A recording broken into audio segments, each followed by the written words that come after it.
오늘 이제 야곱이라고 하는 사람을 우리가 만나보게 될 텐데, 야곱이라고 하는 사람을 만나면서 첫 번째 우리가 다뤄야 될 부분은 바로 그의 탄생이죠. 그의 출생이죠. 그의 출생 배경이 좀 남다르기 때문입니다. 이삭은 40살의 늦장가를 갖고 60살이 되도록 자식을 낳지 못했고, 그래서 하나님 앞에 특별 기도를 올렸는데 하나님이 기도에 응답하셔서 자녀들을 주었지만 쌍둥이를 품었습니다. 그런데 그 쌍둥이들은 배 안에서부터 서로 다투었습니다. 너무 다투어서 하나님 앞에 리브가가 하나님 앞에 기도를 드리게 되는데, 하나님의 응답은 의외로 놀라운 응답이 내려왔습니다. 두 국민이 내 태중에 있구나. 두 민족이 내 복중에서부터 나누이리라. 이 족속이 저 족속보다 강하겠고 큰 자가 어린 자를 섬기리라. 그리고 드디어 산딸이 찾고 그리고 세상에 얼굴을 보여줍니다. 그런데 첫 번째로 얼굴을 보여준 아들, 그 몸이 붉고 온몸에 털복숭이처럼 그렇게 온몸에 털이 많았습니다. 그래서 그 이름을 에서라라고 하는 이름을 지어주는데, 에서는 붉다라고 하는 뜻을 가지고 있습니다. 한마디로 말하면 남자 중에 남자가 나온 겁니다. 야성미가 넘치는 그런 남자가 나온 겁니다. 권사님 그냥 그 옆에 계세요. 남자 옆에 그냥 앉아 계세요. 괜찮으니까. 그렇습니다. 그런데 웬일입니까? 첫째가 그렇게 붉고 털이 많은 아들이 나오는가 싶었는데 다 나왔나 보다 그랬는데, 여러분, 이어서 바로 둘째가 첫째의 발 뒤꿈치를 꽉 붙잡고 나옵니다. 여러분 한번 상상해 보시죠. 그 어린아기, 갓난아기 갓난아기의 손, 여러분 한번 상상해 보세요. 참 만지기도 두려울 정도로 그렇게 여린 손인데, 그런데 첫 번째로 나온 아이의 발 뒤꿈치를 꽉 붙잡고 나옵니다. 그래서 그 이름을 발 뒤꿈치를 잡고 나온 자라고 하는 뜻으로 야곱이라고 하는 이름을 지어줍니다. 여러분, 그러니 태안에 있을 때에도 하나님께서 두 민족이 태안에 있구나, 나뉘리라, 그리고 큰 자가 작은 자를 섬기리라. 그래서 이게 불안한데 누가 먼저 나오나 그랬더니 역시 남자다운 에서가 먼저 나왔고, 그리고 몸에 털이 없는 그 야곱이 뒤이어서 나오는데 깜짝 놀라리만큼 발 뒤꿈치를 잡고 나옵니다. 여러분, 이건 뭘 의미하겠습니까? 지는 거 싫다는 거죠. 먼저 나가기를 원했는데 먼저 나가지 못하니까 억울해서 발꿈치라도 잡고 나와야 되겠다는 거죠. 우리가 객관적으로 봐도 이건 뭘 의미하겠습니까? 그 의미를 우리가 생각해 보면 지구는 못 살겠다, 난 욕심이 많다, 이런 것을 느끼게 해주지 않겠습니까? 그렇습니다. 시기심 많고 지는 거 싫어하고 집요하게 발 뒤꿈치를 붙잡고 나오는 그 야곱, 그 이름이 발 뒤꿈치를 잡은 자라라고 한 이름을 가지게 되었으니 여러분 어떠하겠습니까? 그렇습니다. 이 탄생 과정에서부터 보여주는 야곱이라고 하는 사람이 어떤 사람인지를 우리가 점칠 수 있습니다. 그렇습니다. 지는 게 싫고 시기와 질투가 많고 욕심이 많고, 그리고 자기가 얻어야 할 것에 대해서 집요하고 온갖 꾀를 동원하며 심지어는 야비하고 비열하기까지 한 그 야곱이라고 하는 한 사람이 이렇게 탄생하게 됩니다.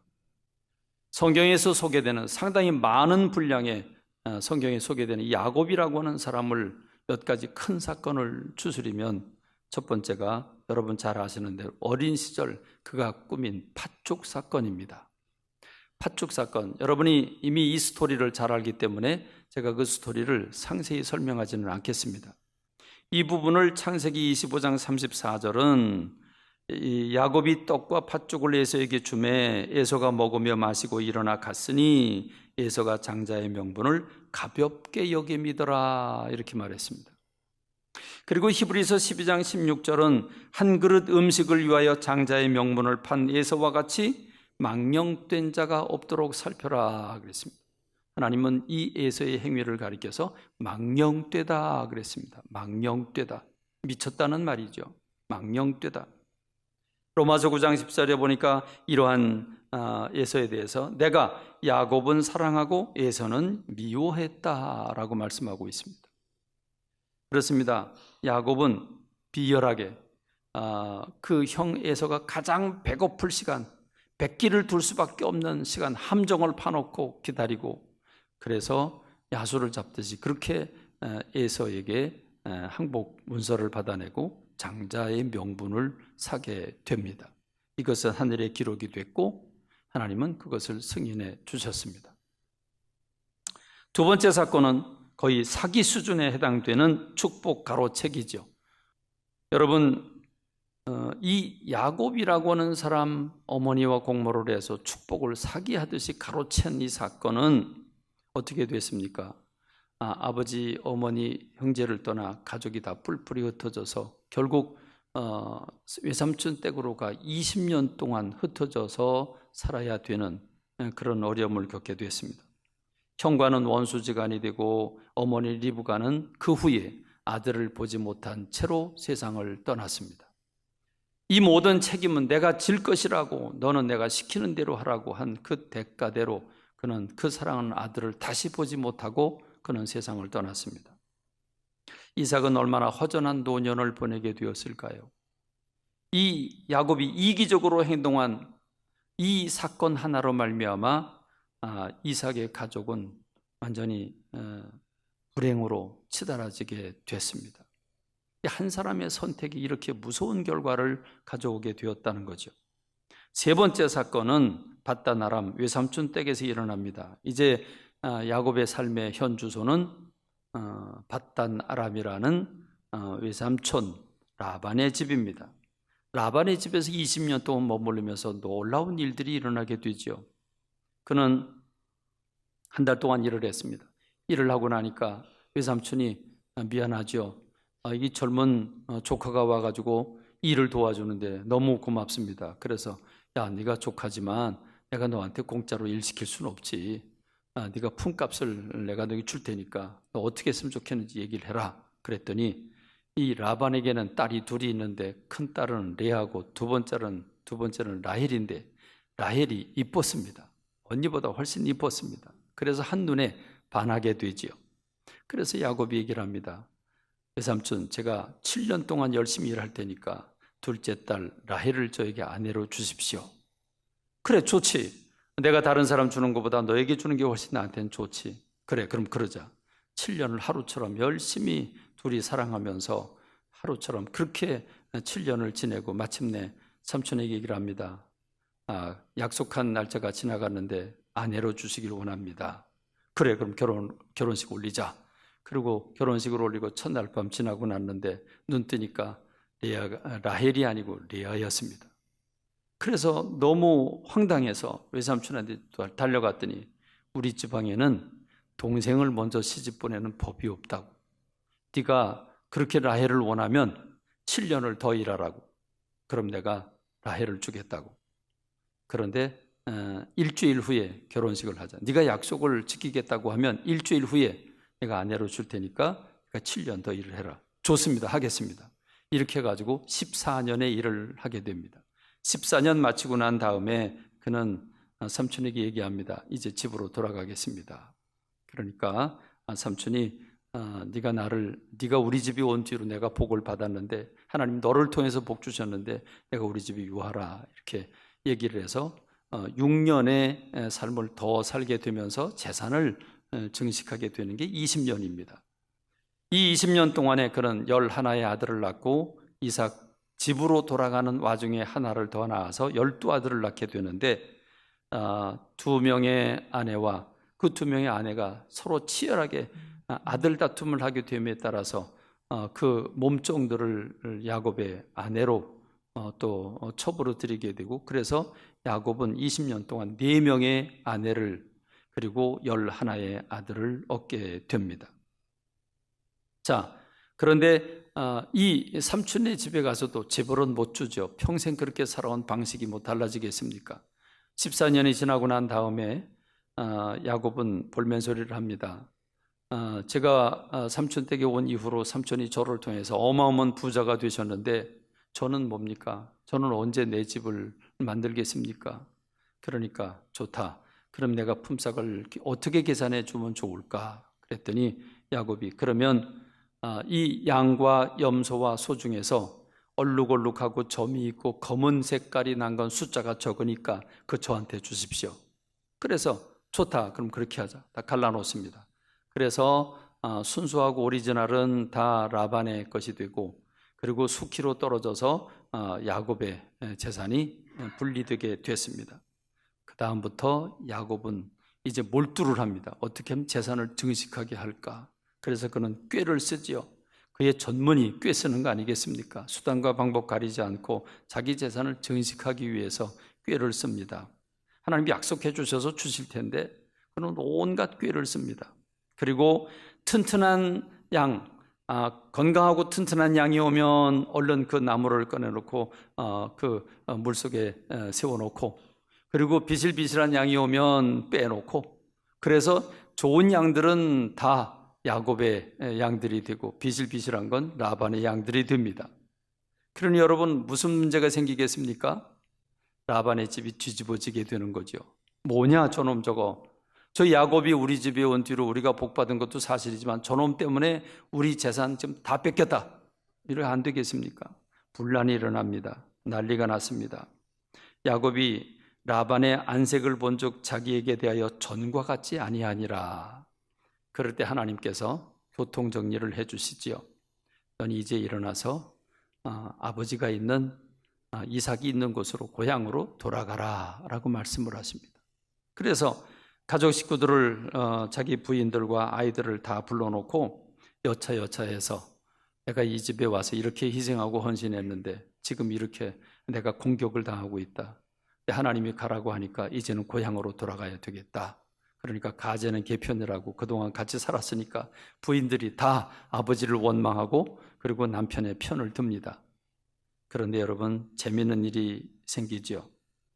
삼촌에게 말 한마디 하지도 아니하고, 삼촌은 지금 양털 깎으러 간 큰 행사에 갔는데 그걸 기다리지도 아니하고, 삼촌한테 말 한마디 하지 않고 야반 도주를 한 겁니다. 도망치듯이 빠져나간 거지요.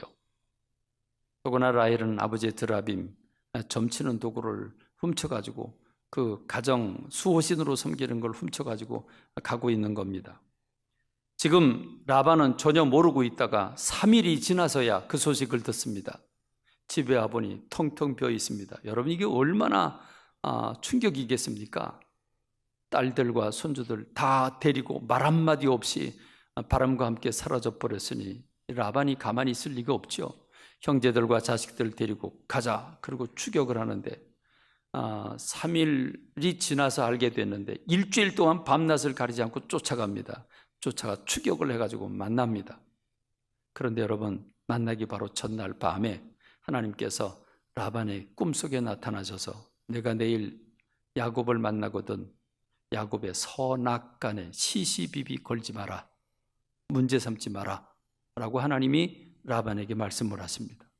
그래서 삼촌 라반이 이렇게 얘기를 합니다. 창세기 31장 26절로 28절에 보면 내가 나를 속이고 내 딸들을 칼에 사로잡힌 자같이 끌고 갔으니, 포로들 끌고 가듯이 그렇게 끌고 갔으니 어찌 이같이 하였느냐. 내가 즐거움과 노래와 북과 수금으로 너를 보내겠거늘 어찌하여 내가 나를 속이고 가만히 도망하고 내게 알리지 아니하였으며 내가 내 손자들과 딸들에게 입맞추지 못하게 하였으니 내 행위가 참으로 어리석도다. 그런데 어젯밤에 하나님께서 내게 이 말씀을 하셨기 때문에 내가 참기는 참니다마는 너 이러는 거 아니다. 너 이러는 거 아니다. 만일 하나님 말씀하지 않으셨으면 그는 어떻게 되는지 모르죠. 딸들 다, 자기 아내들 다 뺏기고 자기 목숨을 잃게 됐는지도 모릅니다. 하나님이 그를 보호하셔서 구원받게 되는데, 여러분, 이 이삭, 그 야곱이라고 하는 이 한 사람을 바라다 보면서 야, 어떻게 이렇게 인간이라면 이럴 수 있습니까? 사람이라면 이럴 수가 없죠. 아무리 소원하고 아무리 자기한테 대해주는 게 달랐어도 사실 자기가 뿌린 대로 거둔 건데 그래도 형식은 그래도 인사드리고 와야죠. 이렇게 오는 게 아니죠. 야곱이라고 하는 사람 평생 제버릇 남에게 못 줍니다. 그렇게 붙들고 삽니다. 마지막 네 번째 사건은 야곱이 이제 고향으로 향해 갑니다. 향해 가는데 이제 걱정거리가 생겼습니다. 걱정이 태산입니다. 아버지 만나러 가는 건 좋은데 형 에서의 얼굴을 어떻게 봅니까? 형 에서를 생각하면 가슴이 뛰는 거죠. 형 에서의 그 축복을 가로채고 지금 20년 만에 돌아가는데 여러분, 그 형의 마음이 누그러졌을까요? 크게 염려가 됩니다. 밤잠을 설칩니다. 이 꾀쟁이 이 야곱이 온갖 꾀를 다 동원해봐도 길이 없습니다. 그래서 그가 꾀를 낸다고. 그는 암염소 200마리, 순염소 20마리, 암양이 200이요, 순양이 20이요, 전나는 낙타 30이고 그 새끼고, 암소가 40마리고 황소가 10이고 암나귀가 20마리고 그 새끼 나이가 10이라 그랬습니다. 수백 마리, 6, 700마리나 되는 어마어마하게 많은 선물을 종들의 편에 의해서 보냅니다. 보내가지고 여차여차해서 지금 동생 야곱이 이렇게 형님을 배우려고 오고 있는 중입니다. 그런데 에서는 나에게도 이런 거 있다고 필요 없다고 그러면서 400명을 거느리고 지금 야곱을 맞이하겠다고 오고 있습니다. 여러분, 400명을 거느리고 오는 이유가 뭐겠습니까? 너무 반가워서 온다면 400명까지 데리고 올 이유가 없죠. 400명을 데리고 온다는 것, 야곱의 생각에는 아하, 나 죽었다 이제. 형이 그 원한을 풀지 않았구나. 날 죽이러 오는구나. 400명이 데리고 옵니다. 여기서 뒤로 도망갈 수도 없고 앞으로 갈 수도 없고 이걸 어쩌면 좋을까. 온갖 고민을 하다가 또 꾀를 쓰지요. 그래서 자기의 모든 재산과 식구들을 반으로 나눕니다. 1진과 2진으로 나누는데 1진은 자기가 덜 사랑하는 레아, 그리고 실바와 그 가족들과 양들, 소들을 분리를 합니다. 그리고 자기가 아끼는 라헬과 그의 식구들과 그리고 그의 양들과 소들을 2진으로 분리를 해서 지금 형 에서가 400명을 거느리고 오다가 치면, 그러면 여차하면 그러면 2진을 데리고 도망가리라. 그럼 이렇게 야곱이 꾀를 쓰고 계획을 세우고 그리고 야복강 강을 다 건너게 했습니다. 이렇게 1진, 2진 다 따로 보내고 건너가게 해놓고 자기는 건너가지도 못하고 지금 야복강 강변에 있는 겁니다. 여러분, 이게 지금 야곱의 모습입니다. 야복강 강변에서 건너가야 되는데 건너가려니 발이 떨어지질 않습니다. 여러분 한번 생각해 보시지요. 그래서 그는 하나님 앞에 엎드립니다. 아무리 꾀를 쓰고 인간의 수단과 방법을 가리지 않고 방법을 다 찾아봐도 길이 보이질 않으니까 그는 야복강 강변에 홀로 남아서 하나님 앞에 엎드려 부르짖습니다. 성경은 이 부르짖는 생사를 건 기도, 내가 지금 여기서 하나님의 축복을 받지 못하면 내가 형 에서의 손에 죽는다고 하는 이 마음 가지고 생사를 건 기도를 드리게 되는데 성경은 이것을 가리켜서 밤새도록 천사와 더불어 씨름했다 이렇게 말하고 있죠. 그리고 그 가운데서 그 천사가 야곱의 환도 뼈를 내리칩니다. 그래서 위골되었다, 빠져나왔다는 거죠. 이탈되었다는 거죠. 여러분, 그럼에도 불구하고 여러분, 이 야곱이 얼마나 죽을 지경이 됐겠습니까? 얼마나 고통이 심하겠습니까? 그러나 그럼에도 불구하고 이를 악물고 손을 놓지 않습니다. 내게 축복 주기 전에 내가 손을 놓지 않겠습니다. 하나님의 사자가 묻죠. 네 이름이 무엇이냐? 네 이름이 무엇이냐? 예, 야곱이니이다. 오늘 설교 제목이죠. 여러분, 이름을 몰라서 물었을까요? 아니잖아요. 이름을 몰라서 물은 게 아니죠. 예, 야곱이니이다. 야곱입니다 라고 하는 대답 속에 인생이 담겨 있습니다. 야곱이니이다. 그렇습니다. 발뒤꿈치를 잡은 자입니다. 내가 시기심에, 질투에, 욕심에, 인간적인 꾀에 평생 동안 그렇게 살아왔습니다. 그게 납니다. 여러분, 이게 야곱이니이다 라고 하는 이 한마디 대답 속에 야곱의 전 인생이 담겨 있는 겁니다. 삶의 방식이 변하지 않고 오로지 자기 수단과 방법 가리지 않고 모든 꾀를 다 동원하면서 남이야 죽든지 살든지 뺏기든지 말든지 나만 복받으면 된다고 생각하면서 살아온 이 잘못 살아온 야곱이라고 하는 사람, 하나님이 지적하십니다. 네 이름이 무엇이냐? 예, 야곱이니이다. 그래, 지금부터는 야곱이라고 부르지 말고 이스라엘이라고 그래라. 내가 하나님과 사람과 겨루어 이겼다. 이겼다는 말이 무슨 말입니까? 부모가 자식과 더불어 싸워서 이기는 비결은 뭡니까? 자녀가 끝까지 붙들고 늘어지면 부모는 알았어. 내가 졌어. 이 뜻이지요. 하나님이 힘이 없어지겠습니까? 하나님께서 야곱이라고 하는 사람이 형에서도 이기고, 그리고 하나님도 집요하게 끝까지 그 축복 주기 전에 내가 손을 놓지 않겠다고 하는 그 집념으로 하나님 앞에 사생결단하며 엎드리자 하나님께서 그에게 그 이름을 바꿔주십니다. 야곱이 변하여 이스라엘이 되었습니다. 이 야곱에게는 이게 터닝 포인트입니다. 지금까지 인생을 자기 방식대로 살다가 내 방식대로 안 되는구나.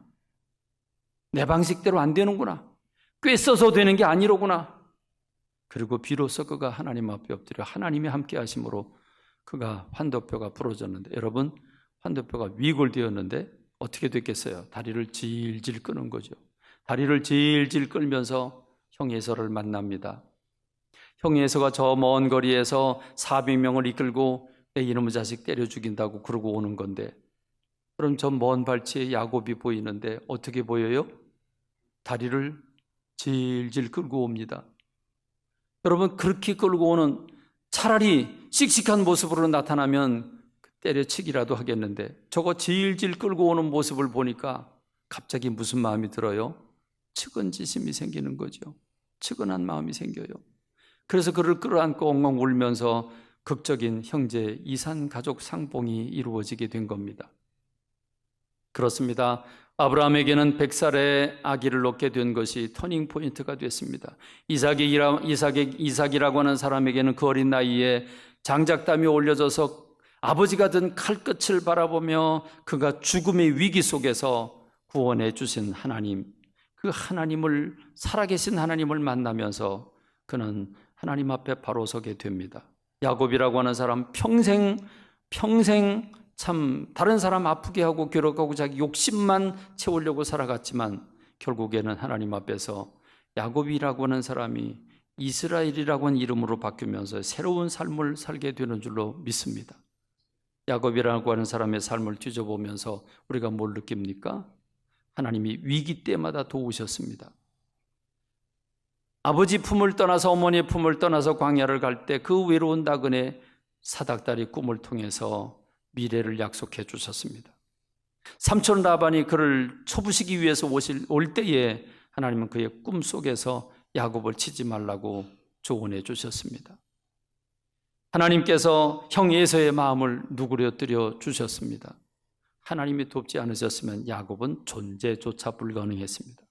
오늘 저와 여러분들의 삶을 돌아보면 하나님의 사랑이, 하나님의 보호하심이, 하나님의 구원하심이, 하나님의 인도하심이, 그래서 세겜 땅에 가서 세겜에서 보따리를 풀고 그리고 거기 살 때 딸 디나가 강간을 당하면서 그는 어쩔 줄 몰라 머리를 감싸주고 있을 때 일어나 베델로 올라가라, 나와 더불어 약속했던 베델로 올라가라 말씀하심으로써 그의 삶을 이끌어 주시고 인도해 주셔서 그가 일어나게 됩니다.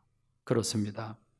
야곱이라고 하는 사람, 마침내 우뚝 서게 되는 이스라엘의 뿌리가 되고 기초가 되고 이스라엘의 12지파를 만들어내는 장본인이 됐습니다.